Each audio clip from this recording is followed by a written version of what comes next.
सुविधा यहाँ पे विकसित की गई। सरकार ने, सभी अधिकारियों ने, सभी माननीय मंत्रीगणों ने, सभी मुख्यमंत्री ने विश्वास किया और आज ये एक लेमन ग्रास के पौधे से स्टार्ट होके आज ये बरगद का पेड़ बन गया है। इसके 6 सैटेलाइट सेंटर भी अभी लोकार्पण, ये शिलान्यास होगा। सेंटर की परिकल्पना यही थी कि हम क्लस्टर में काम करते थे। अभी क्लस्टर 20-25 हेक्टेयर का होता था, तो अक्सर लोग हमसे ही कहते थे कि आपकी फसलें कहीं दिखती तो है नहीं, तो जाते तो कहीं दिखाई नहीं देती। बिल्कुल ठीक बात है, उतना अभी विजिबिलिटी नहीं है कि गन्ने की तरह पूरा किलोमीटर के नीति के आज शुभारंभ अवसर पर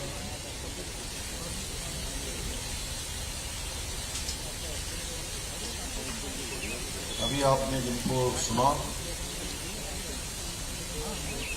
इस कृषि और कृषक कल्याण के लिए लगातार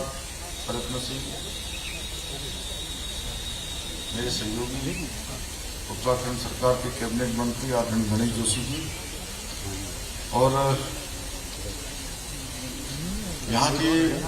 अनेक वर्षों से लगातार इस क्षेत्र का प्रतिनिधित्व करने वाले,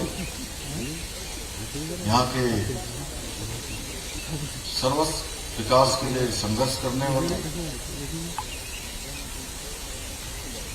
लोकप्रिय विधायक सहसपुर आदरणीय सहदेव सिंह कुंडेर जी, भारतीय जनता पार्टी के जिलाध्यक्ष भाई मीता सिंह जी, उपाध्यक्ष जड़ी बूटी सलाहकार समिति श्री भुवन विक्रम डबराल जी, मौन पालन परिषद के उपाध्यक्ष गिरीश डोभाल जी, प्रोफेसर मनमोहन चौहान जी, वाइस चांसलर नगर प्रोफेसर परविंदर कौशल जी, वाइस चांसलर भरसार विश्वविद्यालय, सचिव कृषि डॉक्टर सुरेंद्र नारायण पांडे जी, डॉक्टर पीके जैन जी, डॉक्टर सौरभ लाल जी, सुमित चौधरी जी और लोहाघाट से जुड़े हुए माननीय विधायक जी और सभी वहाँ के साथीगण, भीमताल से जुड़े हुए, पौड़ी से जुड़े हुए माननीय विधायक जी, रुद्रपुर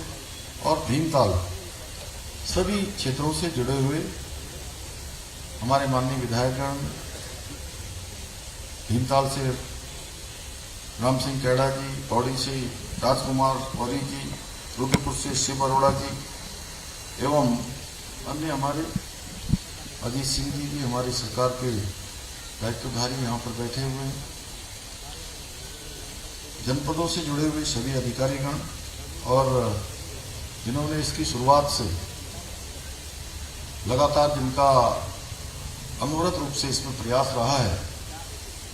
डॉक्टर नृपेंद्र सिंह चौहान जी निदेशक कैब और कार्यक्रम में उपस्थित हमारे यहाँ के स्थानीय सभी पदाधिकारीगण, सभी आए हुए अतिथिगण और सभी उपस्थित किसान भाइयों एवं बहनों, मीडिया के सभी मित्रों, कृषि विभाग के सभी अधिकारीगण, कृषि विशेषज्ञ और अन्य डाबर कंपनी समेत सभी कंपनियों से आए हुए सभी प्रतिनिधिगण, मैं आप सबका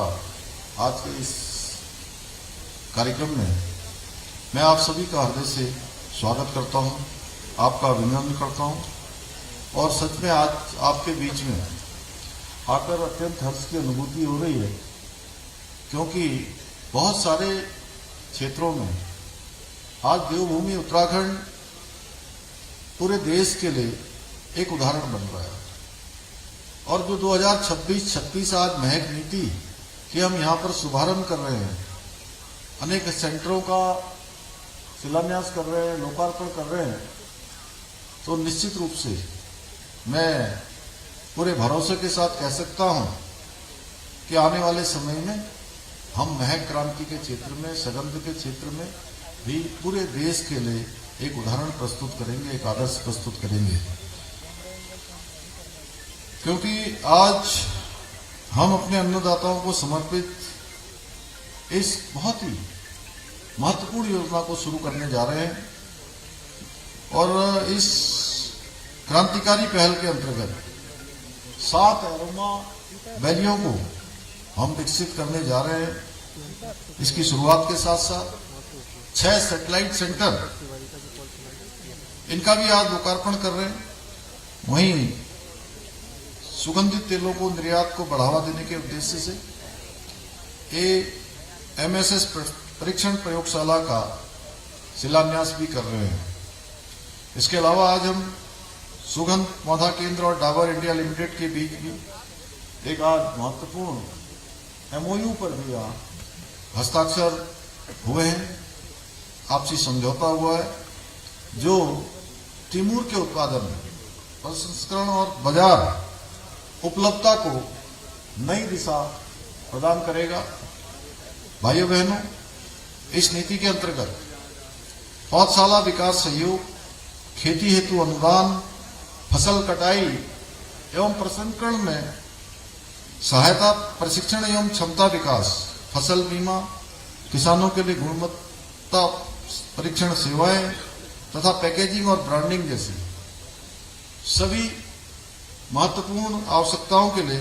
व्यापक सहयोग प्रदान करने की व्यवस्था की गई है। साथ ही हमने किसानों को प्रोत्साहित करने के लिए इसमें 1 हेक्टेयर तक की भूमि पर 80% और इससे अधिक भूमि पर 50% तक की सब्सिडी प्रदान करने का भी प्रावधान किया है। इसके पीछे हेतु है कि हमारे किसान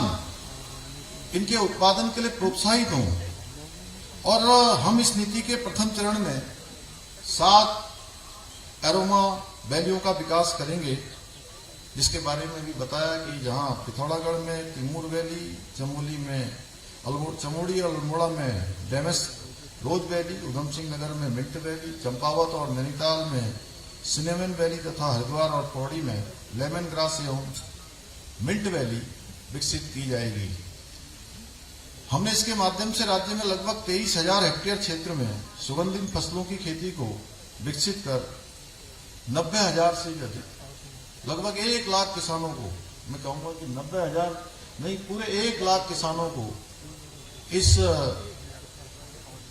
मिशन से, इस उत्पादन से जोड़ने का लक्ष्य रखा है। मुझे पूरा विश्वास है कि आने वाले 10 वर्षों में सुगंधित फसलों की खेती के टर्नओवर को 100 करोड़ रुपए से, जहां 2002 के आसपास